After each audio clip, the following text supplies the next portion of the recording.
Good morning बच्चों, रोहतास नरवाल की online कक्षा में आपका स्वागत है। आज हम कक्षा 12 के लिए लेसन 9 राजा और विभिन्न वृत्तांत मुगल दरबार में अकबरनामा व बादशाहनामा पर चर्चा करेंगे। प्यारे बच्चों, सबसे महत्वपूर्ण ज्ञात मुगल इतिहासों में चित्रित अकबरनामा व बादशाहनामा पांडुलिपियां हैं। इसमें औसतन प्रत्येक इतिवर्त में 150 से अधिक एक पृष्ठ पर, आधे पृष्ठ पर अथवा दोहरे पृष्ठों पर चित्र है। प्यारे बच्चों, अकबरनामा का लेखन कार्य अकबर के दरबारी इतिहासकार अबुल फजल ने किया। अबुल फजल का जन्म आगरा में 1550 ईस्वी में शेख मुबारक के यहाँ हुआ। शेख मुबारक सूफीवाद का समर्थक था। प्यारे बच्चों, अबुल फजल तुर्की, फारसी, यूनानी दर्शन व सूफीवाद का जानकार था। वह स्वतंत्र विचारों का था। प्यारे बच्चों, अबुल फजल ने उलेमा के दकियानुसी जो रूढ़िवादी विचार हैं उनका विरोध किया।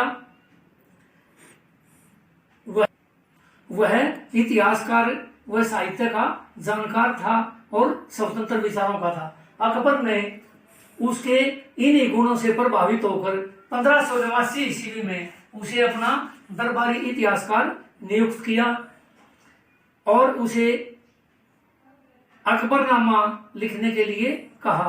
प्यारे बच्चों, अबुल फजल ने अकबरनामा व आईन अकबरी की रचना की। अकबरनामा 3 जिल्दों में है। पहली 2 जिल्द इतिहास है और इसका तीसरा भाग आईन अकबरी है।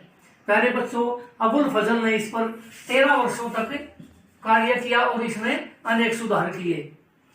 अबुल फजल ने अकबरनामा में राजनीतिक घटनाओं, विजय अभियानों एवं साम्राज्य विस्तार, ये जो अकबर का साम्राज्य विस्तार था, इनका विस्तृत वर्णन किया है। और आईन अकबरी में अकबर के आर्थिक प्रयोगों, संस्थाओं, बुद्धिजीवियों, दार्शनिकों, प्रांतीय प्रशासन एवं अकबर की आर्थिक व्यवस्था का वर्णन किया है। प्यारे बच्चों, 1580 ईस्वी में अकबर ने टोडरमल की जो 10 साला बंदोबस्त था उसको लागू किया और इसका श्रेय भी अबुल फजल ने अकबर को ही दिया है।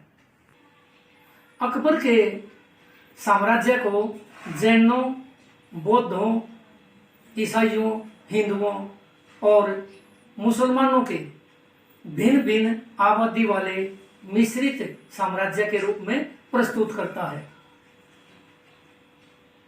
प्यारे बच्चों, 1602 ईस्वी में अबुल फजल की शहजादे सलीम के षड्यंत्र करने पर वीर सिंह बुंदेला ने अबुल फजल की हत्या कर दी। प्यारे बच्चों, बादशाहनामा अबुल फजल के एक शिष्य हमीद लाहौरी की विद्वत्ता से प्रभावित होकर शाहजहां ने अब्दुल हमीद लाहौरी को अकबरनामा की तर्ज पर ही इतिवृत्त बादशाहनामा लिखने के लिए कहा। यह 3 जिल्दों अथवा दफ्तर में पर आधारित है। प्यारे बच्चों, इसमें अब्दुल हमीद लाहौरी ने शाहजहां के शासनकाल 1627 से 47 तक 20 चंद्र वर्षों का विस्तृत वर्णन दिया है। पहले भाग में पहले 10 शासनकाल के जो 10 वर्ष हैं 10 चंद्र वर्षों पर और उसके बाद अगले 10 चंद्र वर्षों का वर्णन किया है। प्यारे बच्चों, इसमें अब्दुल हमीद लाहौरी के ज्यादा उम्र होने के कारण आगे का इतिहास वह नहीं लिख सका और अगले जो 10 वर्षों का इतिहास है वह वारिस ने लिखा। ये दोनों जो ग्रंथ हैं वो फारसी भाषा में लिखे गए हैं और दोनों ग्रंथों का अनुवाद अंग्रेजी में हुआ है। बादशाहनामा के कुछ ही अंशों का अनुवाद अंग्रेजी भाषा में हुआ है। प्यारे बच्चों, 1784 ईस्वी में विलियम जोन्स ने एशियाटिक सोसाइटी ऑफ बंगाल की स्थापना की और इस सोसाइटी ने अनेक पांडुलिपियों के संपादन और प्रकाशन का जिम्मा लिया और 19वीं सदी में हेनरी बेवरीज ने अकबरनामा का अंग्रेजी में अनुवाद किया और बादशाहनामा के कुछ अंशों का ही अनुवाद हो पाया। बच्चों, अब हम राजताओं के मुगल आदर्श का निर्माण करने वाले तत्वों पर चर्चा करेंगे। आदर्श राज्य। नंबर 1, दैवीय सिद्धांत। प्यारे बच्चों, मुगल दरबार के इतिहासकारों ने मुगल सम्राटों को ईश्वर का प्रतिनिधि बताया है। उन्होंने कहा है कि मुगल सम्राटों में जो प्रकाश है ज्ञान का, वो सीधे ईश्वर से संप्रेषित हुआ है। इसके लिए उन्होंने अलानकुआ, एक मंगोल रानी का वर्णन किया है। वह अपने शिविर में आराम कर रही थी और सूर्य की एक किरण से गर्भवती हुई और उसे जो संतान हुई उसे सीधे ईश्वर से शक्ति प्राप्त हुई और आने वाले शासकों में पीढ़ी दर पीढ़ी यह प्रकाश संप्रेषित होता रहा और राजा ईश्वर का प्रतिनिधि माना गया, जो विभिन्न धार्मिक और सामाजिक समूहों में न्याय के साथ शासन करता है। प्यारे बच्चों, दूसरा है धर्म व राजनीति में पृथकीकरण। मुगल शासकों ने धर्म व राजनीति को अलग रखा। अगला है चित्रों द्वारा न्याय विचार। इतिवृत्तों के लेखकों ने विभिन्न चित्रों के माध्यम से मुगल शासकों के न्याय की प्रशंसा की है, जिसमें शेर व बकरी व शेर तथा गाय के अलग अलग तो साथ साथ इकट्ठे चित्र बनाए हैं। इससे सिद्ध होता है कि मुगल साम्राज्य में कमजोर व शक्तिशाली सभी एक साथ मिलकर रहते थे और राजा सभी के साथ न्याय करता था। अगला नंबर है सुलह ए कुल।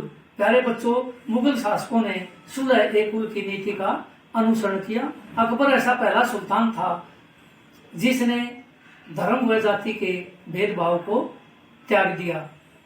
प्यारे बच्चों, अबुल फजल ने सुलह ए कुल के आदर्श को प्रबुद्ध शासन की आधारशिला कहा है। प्यारे बच्चों, राजा सभी धर्मों व जातियों से ऊपर होता है और राज्य में स्थायी शांति तभी बन सकती है जब राजा सभी धर्मों व जातियों के साथ न्याय करे। प्यारे बच्चों, अकबर ने 1563 ईस्वी में हिंदुओं पर से तीर्थ यात्रा कर और 1564 ईस्वी में जजिया कर हटा दिया। जजिया कर वह कर था जो मुस्लिम राज्यों में गैर मुसलमानों से लिया जाता था। प्यारे बच्चों, जजिया कर 1679 ईस्वी में औरंगजेब ने दोबारा हिंदुओं पर लगा दिया। अब है सामाजिक अनुबंध के रूप में न्याय की प्रभुसत्ता। प्यारे बच्चों, अबुल फजल के अनुसार राजा प्रजा के 4 तत्वों की रक्षा करता है: जीवन, धन, सम्मान और विश्वास। इन सभी की रक्षा करता है और इसके बदले में प्रजा से चाहता है कि वह राजा की आज्ञा का पालन करे और संसाधनों में राजा की कर के रूप में हिस्सेदारी हो। प्यारे बच्चों, मुगल शासकों ने अपने आप को न्यायप्रिय प्रस्तुत करने की कोशिश की है और इतिवृत्त के लेखकों ने भी इसका वर्णन किया है। तुझके जहांगीरी में जो जहांगीर की आत्मकथा है और जहांगीर ने स्वयं फारसी भाषा में लिखी है, में उसने वर्णन किया है कि उसने आगरा के किले में 30 गज लंबी सोने की जंजीर लगवाई जिसमें 60 घंटियां लगी हुई थी। अगर किसी व्यक्ति को न्याय पाने में देरी हो तो वह इस जंजीर को पकड़ के इन घंटियों को बजाकर राजा के सामने न्याय की गुहार कर सकता है। तो इस प्रकार इतिवृत्तों के लेखकों ने आदर्श सामाजिक अनुबंध में न्याय व्यवस्था का विस्तृत वर्णन किया है। प्यारे बच्चों, अकबर ने जबरदस्ती धर्म परिवर्तन को गैर कानूनी व गो हत्या को देशद्रोह घोषित कर दिया। इतिवृत्त है उनके लेखकों के अनुसार दैवीय शक्ति के कारण ही मुगल शासक प्रजा के साथ न्याय कर पाते थे बगैर किसी भेदभाव के। तो प्यारे बच्चों, आज के लिए इतना ही काफी है। अगर आपको इसमें कोई समस्या है तो वो मुझे ग्रुप पर अवगत करवाएं। इसके अगले भाग में हम राजधानियां और मुगल दरबार पर चर्चा करेंगे तथा मुगल दरबार में शाही परिवार की स्त्रियों द्वारा निभाई गई भूमिका और मनसबदारी प्रथा पर चर्चा करेंगे। जय हिंद, जय भारत।